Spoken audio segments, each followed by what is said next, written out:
जय हिंद साथियों।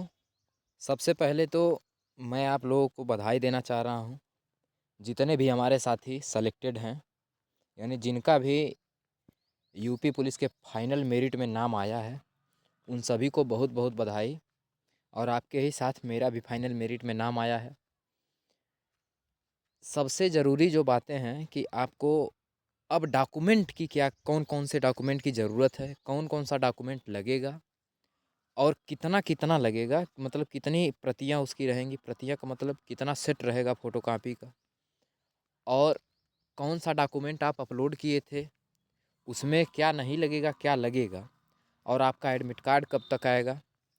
सारे चीज़ों के बारे में बात करेंगे। बस आप लोग लास्ट तक हमारे साथ बने रहिएगा। और जितने भी साथी नहीं, मान लीजिए इसमें पॉइंट से छट गए हैं और आज जान रहे हैं कि आज विवेक सर जी के द्वारा ट्विटर कैंपेन चलाया जा रहा है 9 बजे से ही।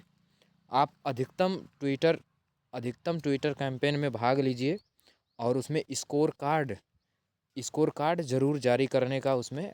और न्यू वैकेंसी हमारे उन साथियों के लिए जो इसमें पॉइंट से अपने लक्ष्य से पीछे रह गए हैं। तो एकदम बिल्कुल हताश निराश नहीं होना है आपको। एकदम बस आपको क्या करना है कि अपने तलवार में बस अब धार देना है। आपने पूरा तलवार एकदम बना के रेडी कर दिया है, बस आपको धार देना है। और बिल्कुल एकदम परेशान होने की आवश्यकता नहीं है। जो भी हमारे साथी किसी कारणवश पॉइंट पॉइंट से या 1-2 नंबर से रह गए हैं, तो उनको बस यही हम कहना चाहेंगे कि एकदम लगातार आप लोग बने रहिए। और इसका पीडीएफ है, जो पेज आपको दिख रहा है, इसका पीडीएफ पाने के लिए आपको हमारे टेलीग्राम चैनल पे मिल जाएगा। ये टेलीग्राम चैनल हम इसी डिस्क्रिप्शन में उसका लिंक पड़ा हुआ है, वहाँ से जाके आप लोग ले लीजिएगा। और बाकी रही जेटीसी और आरटीसी की भी लिस्ट आ गई है। आरटीसी की भी लिस्ट का वीडियो आपको बनाएंगे, उसका भी पीडीएफ आपको टेलीग्राम चैनल में हमारे मिल जाएगा।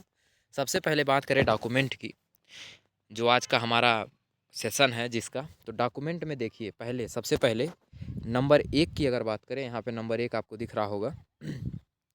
तो इसमें शैक्षिक योग्यता प्रमाण पत्र में अगर देखेंगे, इसका मतलब ये है कि अंतिम शिक्षण संस्थान द्वारा निर्गत चरित्र प्रमाण पत्र, यानी उसमें आपने जो डाला है।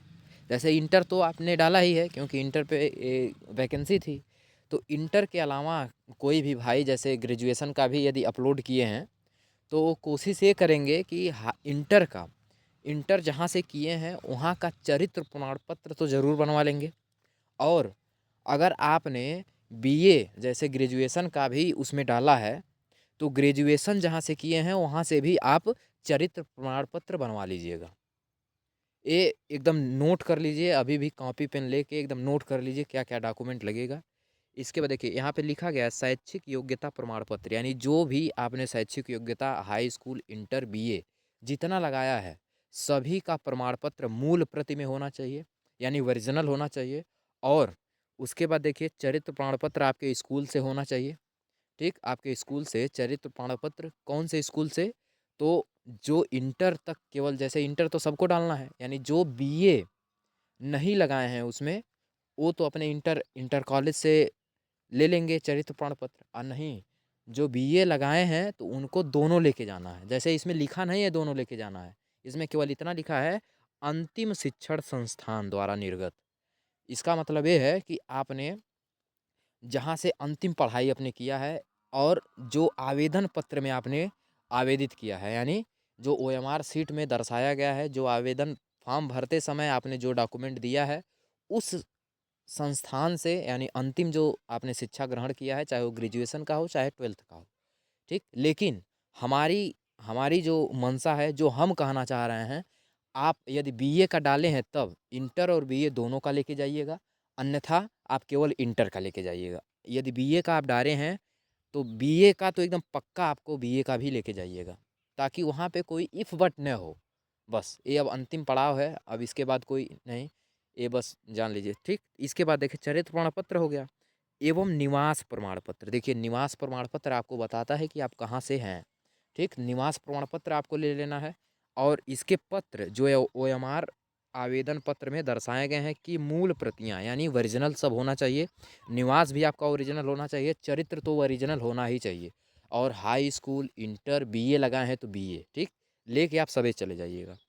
मूल प्रतियां एवं 5 स्व प्रमाणित प्रतियां। 5 का मतलब ये है कि 5 पेज फोटोकॉपी आपके निवास का भी होना चाहिए, 5 पेज फोटोकॉपी हाई स्कूल का मार्कशीट का होना चाहिए, 5 पेज आपके इंटर का भी होना चाहिए, ठीक, और 5 पेज आपका चरित्र प्रमाण पत्र का भी फोटोकॉपी होना चाहिए। ओरिजिनल तो आप लेके जाएंगे ही, आपको फोटोकॉपी भी लेके जाना है, यानी 5 प्रतियां, 5 सेट आपको बनाने हैं। आप कोशिश कीजिएगा कि 6 सेट बना लीजिएगा, एक सेट एक्स्ट्रा रहे। और इस पे स्व प्रमाणित का मतलब आपको स्वयं अपना हस्ताक्षर करना है, ऊपर हिंदी में स्व प्रमाणित लिख के नीचे अपना नाम लिख दिया, यानी जैसे आप साइन करते हैं आप साइन कर दीजिएगा। एकदम ध्यान से सुन लीजिए, इस प्रकार से कोई बताएगा नहीं, आपको हम बता दे रहे हैं पहले ही। इसके बाद दूसरे पॉइंट पे अब आते हैं। दूसरे पॉइंट पे देखिए, दूसरा पॉइंट क्या कह रहा है, यहाँ पे है कि आरक्षण संबंधी प्रमाण पत्र, जैसे आप ईडब्ल्यूएस से डाले हैं तो ईडब्ल्यूएस प्रमाण पत्र, ओबीसी से डाले हैं तो जाति प्रमाण पत्र, ठीक, एससी से हैं तब भी जाति प्रमाण पत्र, और एसटी से हैं तब भी जाति प्रमाण पत्र, ठीक, यूआर से हैं तो यानी जनरल से अगर आप बिलोंग कर रहे हैं तो कोई बात नहीं है, आपको नहीं ये फॉर्म डालना है, ठीक, मतलब ए वाला प्रमाण पत्र आपको नहीं, आपका जाति प्रमाण पत्र बनता ही नहीं है अगर आप ईडब्ल्यूएस नहीं भरे हैं तब। अगर भरे हैं तो इसका मूल प्रति यानी ओरिजिनल, ओरिजिनल इसकी मूल प्रतियां, और 5 स्व प्रमाणित, यानी इसके भी ओरिजिनल तो आपका रहेगा, जैसे जाति प्रमाण पत्र हो गया, ईडब्ल्यूएस हो गया, मतलब जिस श्रेणी में आप हैं उसका ओरिजिनल, और 5 फोटोकॉपी, यानी 5 सेट उसके होने चाहिए। जैसे ईडब्ल्यूएस है आपका तो ईडब्ल्यूएस ओरिजिनल आपका हो गया, और उसके साथ उसके 5 फोटोकॉपी और करा लीजिएगा आप लोग, और सबको अलग अलग करके हम पूरा सेट जब तैयार करेंगे अपना फोटोकॉपी करके, जब सेट तैयार करेंगे तो हम आपको दिखाएंगे कि कैसे आपको सेट तैयार करके रख लेना है पहले से ही, ठीक, और उस पर इसको भी स्व प्रमाणित कर देना है, यानी अपना नाम वो ऊपर स्व प्रमाणित लिख के, और ऊपर उसके बाद नीचे अपना हस्ताक्षर कर देना है, ठीक। ये तो हो गया दूसरे नंबर की। अब तीसरे नंबर की बात करें कि ग्राम एवं मोहल्ले, इसका मतलब ये है ग्राम एवं मोहल्ले के दो संभ्रांत व्यक्तियों द्वारा अभ्यर्थी को भली भांति पहचानने एवं चरित्र के संबंध में उल्लेख करते हुए निर्धारित प्रारूप प्रमाण पत्र। इसका मतलब ये है कि आपके गांव के जो भी प्रधान जी हैं, ठीक, प्रधान जी से ही बस भली भांति, मतलब दो संभ्रांत व्यक्ति वर्तमान में वही सब रहते हैं, ठीक, तो या कोई सरकारी नौकरी करता है आपके गांव में तो उनसे करवा लीजिए, लेकिन प्रधान से आप करवा लीजिए, सबसे बेहतर है, ठीक।